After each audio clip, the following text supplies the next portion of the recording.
Hello students. सो नए fresh topic के साथ शुरुआत करते हैं आज।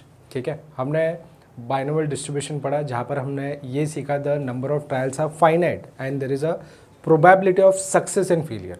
अभी हम आ रहे हैं नेक्स्ट डिस्ट्रीब्यूशन की तरफ जिसका नाम है Poisson distribution.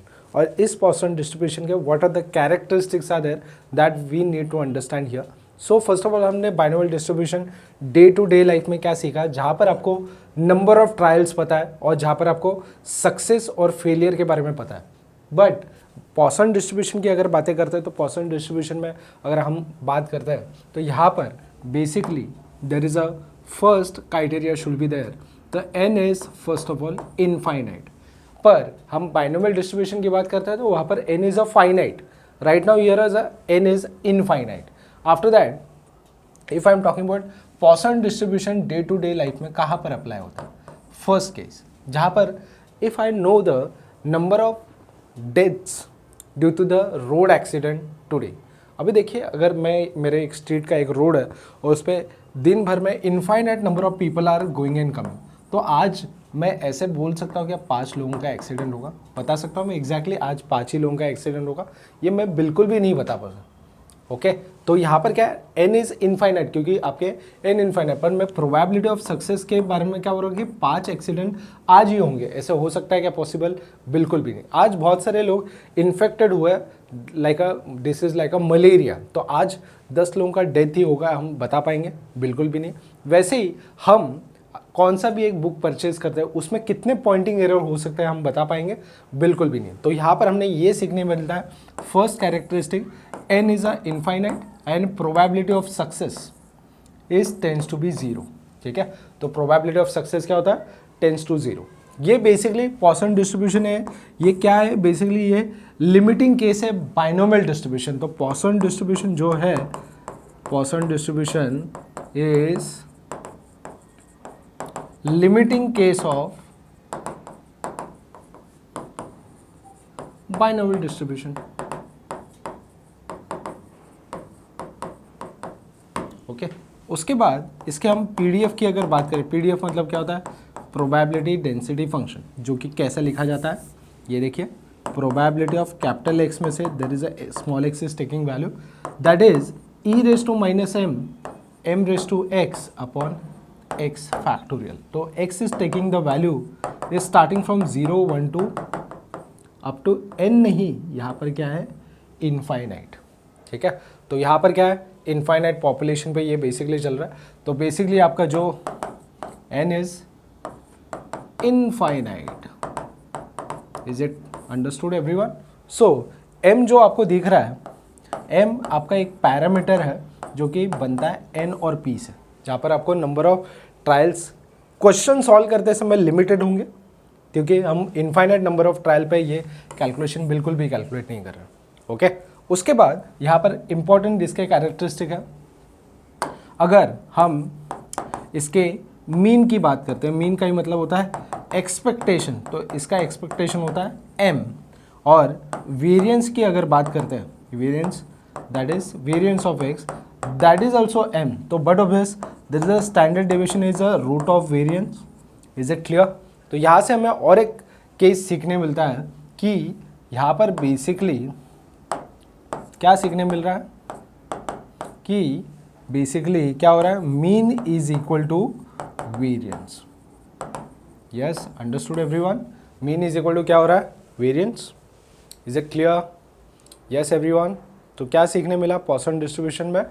n is infinite और probability of success is reaching to zero. तो Poisson distribution is the limiting case of binomial distribution. After that there is a Poisson distribution PDF is e raise to minus m m raise to x upon x factorial. उसके बाद e raise to m is a basically one exponential value और e का value basically 2.72 होता है। Okay ई का value हमेशा क्या होता है? 2.72। ये एक्सपोनेंट होता है तो इसका वैल्यू 2.72 होता है। उसके बाद n इनफाइनाइट होता है, m जो कि इस डिस्ट्रीब्यूशन का पैरामीटर है that is calculated by n into p. तो mean is given m, variance is m, तो but obvious there is a standard deviation should be root of m and here mean is equal to variance. तो this is a basically Poisson distribution first there is explanation. Poisson distribution जहाँ पर apply होता है, जहाँ पर हमें probability of success we don't know, because I am giving the exam infinite time, but probability of success is not getting exactly become 2, 3 or 5. Yes, so it is basically reaching to 0. So right now how it is applied to the our sums and how it is going to solve the sums. ठीक है, तो अभी हम questions की तरफ आते हैं. Questions में कैसे अप्लाई होगा ये सीखते हैं. फर्स्ट ऑफ ऑल, हमेशा मैंने जैसे बोला ई का वैल्यू होता है 2.7, तो ऑलवेज आपको क्वेश्चन में वैल्यू गिवन होगा. क्या होगा? क्वेश्चन में वैल्यू गिवन होगा कि e⁻⁻5 कितना होता है, ये आपको गिवन होगा हमेशा, तो ये याद रखना है.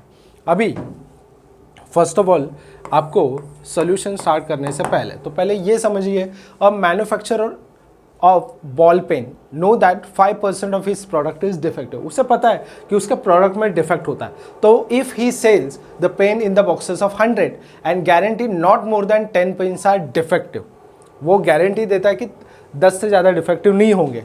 Then what is the probability that approximate probability that box will contain no defective pen, okay, at least 1 defective pen और 2 और मोर डिफेक्टिव. तो राइट नाउ वो कितने बॉक्सेस में कितने पेन है? 100. तो बट ऑब्वियस आपको ये पता चल गया बॉक्स में 100 पेन है और probability of getting success is 5%, तो दैट इज 5/100. यस और नो, देख रहा है आप सभी को. तो बट ऑब्वियस आपका जो इस डिस्ट्रीब्यूशन का parameter that is NP, that is it clear?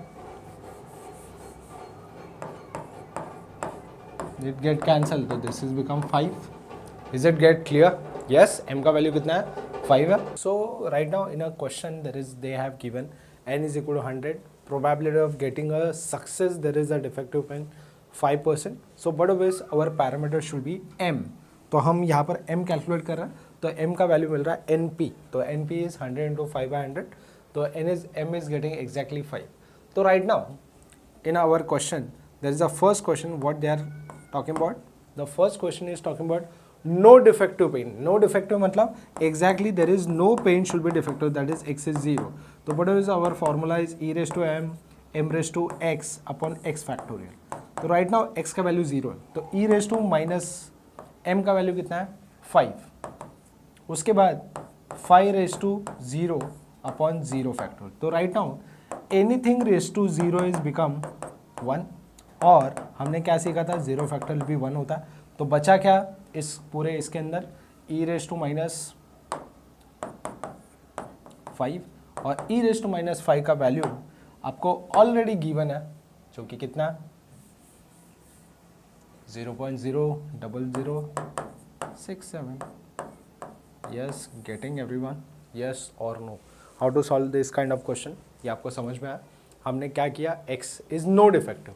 अभी एटलीस्ट 1 डिफेक्टिव पेन बोला. अभी एटलीस्ट 1 डिफेक्टिव का मतलब क्या होता है? मतलब एक या एक से ज़्यादा. तो अभी यहाँ पर आप ये सोच के चलिए, हम प्रोबेबिलिटी वेन डायग्राम में करते क्या था?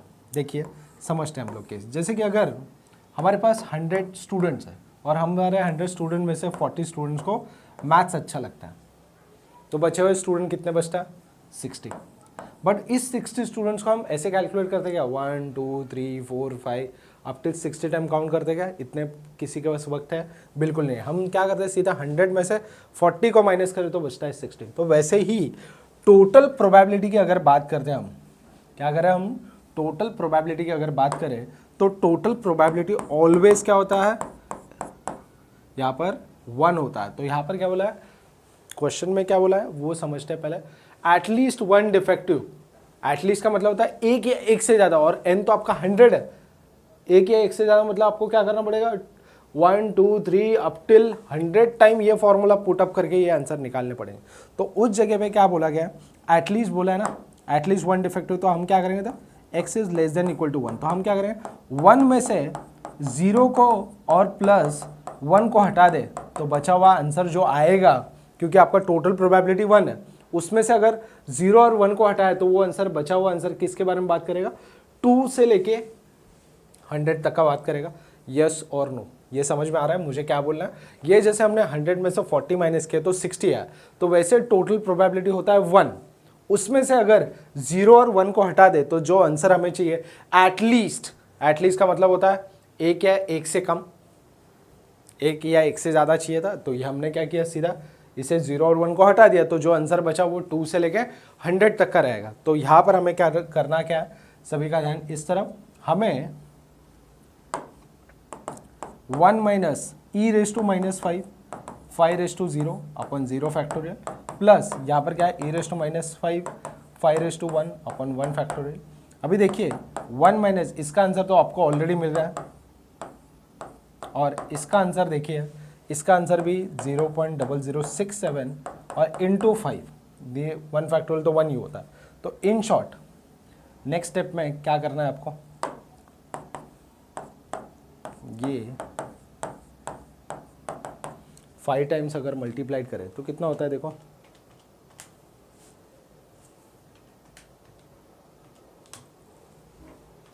ये आंसर हमें मिला 0.0335। So what of this? If I subtract this 0.00,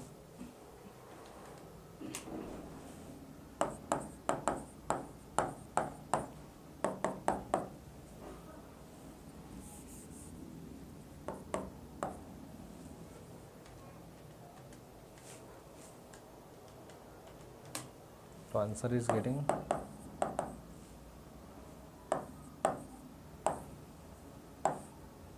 is it clear? ये वाला केस सबको समझ में आया? एटलीस्ट का मतलब क्या होता है, वापस से आपको एक बार समझा था। एटलीस्ट का मतलब क्या होता है, यहाँ पर क्वेश्चन ऐसा बोला है ना, ग्रेटर देन इक्वल टू 1, तो आपको इसके लिए 1 2 3 ऐसा करते हुए 100 तक का जाना पड़ता। तो इतना पॉसिबल है क्या हर समय ऐसा पुटअप करके आंसर निकाल? उस जगह पे हमने अगर 0 और 1 को हटा दिया तो बचा हुआ जो आंसर होगा वो 2 से लेके 100 तक का होगा। येस और no? Is it clear everyone? ये वाला केस इज इट क्लियर? ये एटलीस्ट वाला, एटलीस्ट हाँ 1 डिफेक्टिव। अभी देर इज 2 और मोर डिफेक्टिव पेन, 2 या 2 से ज़्यादा। तो अगर 2 या 2 से ज़्यादा चाहिए तो मैं उस जगह पे अगर 2 या 2 से ज़्यादा चाहिए तो मैं उस जगह पे 0 1 और 2 को अगर सब्ट्रैक्ट करूँ तो बचा हुआ आंसर होगा 3 से लेके 100 तक का। यस और नो? तो यहाँ पर भी यही दिमाग लगाना है। थर्ड क्वेश्चन में क्या लगाना है? थर्ड दिमाग।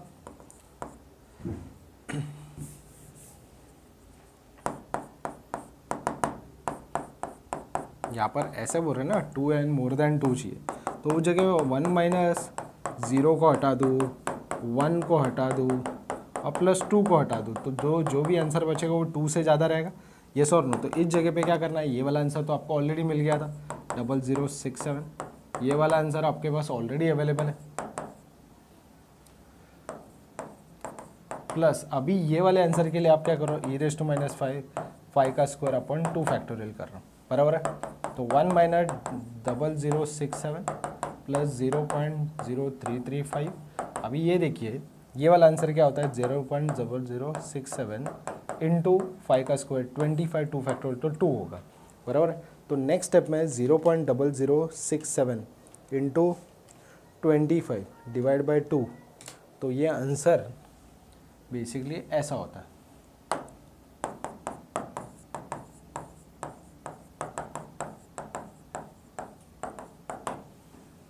और ये आंसर हमें आया 0.08। इन तीनों को अगर टोटल प्रोबेबिलिटी में से हटा दे तो क्या हो सकता है,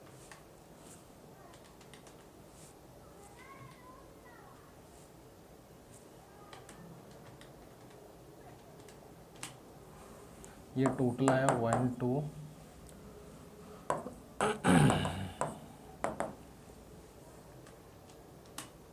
ये आंसर बचा हुआ क्या हो 0.87605। Yes, is it clear? ये वाला क्वेश्चन भी आपको समझ में आ रहा है? क्योंकि क्वेश्चन में क्या बोला गया है कि 2 या 2 से ज़्यादा डिफेक्टिव, तो 2 या 2 से ज़्यादा डिफेक्टिव कब मिलेंगे, 2 से ऊपर, 2 3 4 5 6 आगे के, मतलब 3 से ज़्यादा, 2 से ज़्यादा।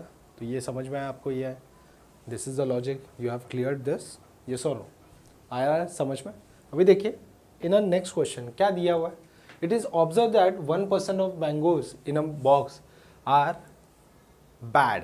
तो बड़ो base find the probability that in a box of 100 mangoes. तो यहाँ पर आपको क्या दिया हुआ, 100 मैंगोज दिए. तो बड़ो बेस आपके सोल्यूशन में n is basically 100 and p is 1% defective. 1% मतलब ऐसा होता है. तो बड़ो बेस आपका पैरामीटर जो m होता है वो np होता है. np मतलब 100 इंटू 1/100. यस और नो, दिस 100 तो m का वैल्यू 1. और ये भी वैसे भी ये जो वैल्यू दिया है ये e raise to minus m का वैल्यू देखिए गिवन है. That means m is right now -1. Yes 1. तो right now what they have given the number of bad mangoes is, first one question is nil. तो nil का मतलब क्या होता है, probability of x is become 0. तो right नाउ e raise to minus m raise to x upon x factorial. तो right नाउ e raise to minus m is e raised to -1, 1 raised to 0 upon 0 factor. E raised to -1 is given, already given 0.3679. Yes, anything raised to 0 will be 1, 0 factorial also 1. So that's why answer is 0.3679. Is it clear? Yes everyone. So right now there is a next question, only one. Only one मतलब exactly there is a second question, exactly 1. That means x is equal to 1. This means e raised to -1, 1 raised to 1 upon 1 factorial. That means इसका भी answer 0.3679 होगा. Why? Because 1 raised to 1 is 1, 1 factorial also 1. But there is a next question is less than 2. Less than 2 का मतलब होता है 2 या 2 से कम. Less than 2 मतलब 0 and 1. तो right now यहाँ पर अगेन क्वेश्चन यही क्रिएट होता है कि n आपको बेसिकली 100 तक का कैलकुलेट करना है. लेस देन 2 का मतलब क्या होता है 0 and 1. तो बट ऑब्वियस हम नेक्स्ट स्टेप में क्या करेंगे, लेस देन 2. तो लेस देन 2 में क्या होता है, एक तो आप क्वेश्चन सॉल्व करते हो तो आप ऐसा लिख सकते हैं कि लेस देन 2 निकालना है तो 1 minus probability of x is 0 and x is 1. ये अगर कैलकुलेट करें तो बचा हुआ आंसर होगा वो 2 से लेके 100 के बीच में होगा. तो but obvious we have already calculated x is 0 become 0.3679. This is also 0.3679. So if I subtracted from 1, so it become 0.3679. It is 0.7358. So it become 1 minus 0.7358. ये हमें मिल रहा है 0.2642. Is it clear everyone? दिख रहा है सभी को? यस. हमने क्या सीखा, एफ को एन का वैल्यू गिवन था, प्रोबेबिलिटी ऑफ सक्सेस, उससे हमने पैरामीटर निकाला, पैरामीटर से ये हमने पुटअप किया. अभी क्वेश्चन में बोला गया मोर देन 2. मोर देन 2 का मतलब होता है 2 and more than 2. That means that is a fourth question. More than 2 is basically 2 and more than 2. That means we have to calculate here right now 0 and 1 हमने calculate किया, but यहाँ पर calculation करते समय 1 minus x is 0, x is 1 and x is 2. That also we have to calculate here. So but obvious in a question first one 0, that we are getting value 3679. Next question also 3679, but in a last one e raised to minus 1 square upon 2 factorial. Is it clear? So right now 1 minus 0.3679, 0.3679 plus e raised to minus 1 is 0.3679 divided by 2. So this is coming around 0.18395. So but obvious 1 minus 0.3679 plus 0.18395 is coming around 0.91975. So remaining means what they are want to calculate here, more than 2. more than 2 का मतलब क्या होता है 2 या 2 से ज़्यादा. तो 2 या 2 से ज़्यादा मतलब क्या होता है, जहाँ पर अगर टोटल प्रोबेबिलिटी अगर 1 है, 1 में से अगर 0, 1 और 2 को अगर सब्ट्रैक्ट करें तो जो रिमेनिंग बचता है 1 माइनस 0.91975, तो जो रिमेनिंग आंसर बचता है उसे हम बोलते हैं 0.08025। ओके, तो ये हमने सीखा पॉइसन डिस्ट्रीब्यूशन में कि always we need to calculate the parameter m. Parameter कैसे मिल रहा है आपको, n इंटू पी करके मिल रहा है, वहाँ से फिर उसके बाद ये आपको वैल्यू ऑलवेज एग्जाम में दिया होगा, तो आपको इसके बारे में डिस्टर्ब नहीं होना, ये आपको ठीक है एक्सपोनेंट टेबल की ज़रूरत भी नहीं है। ओके, सो जो भी कुछ डाउट रहे कमेंट में लिखिए, ठीक है, लाइक करें, सब्सक्राइब करें, ठीक है, थैंक यू सो मच।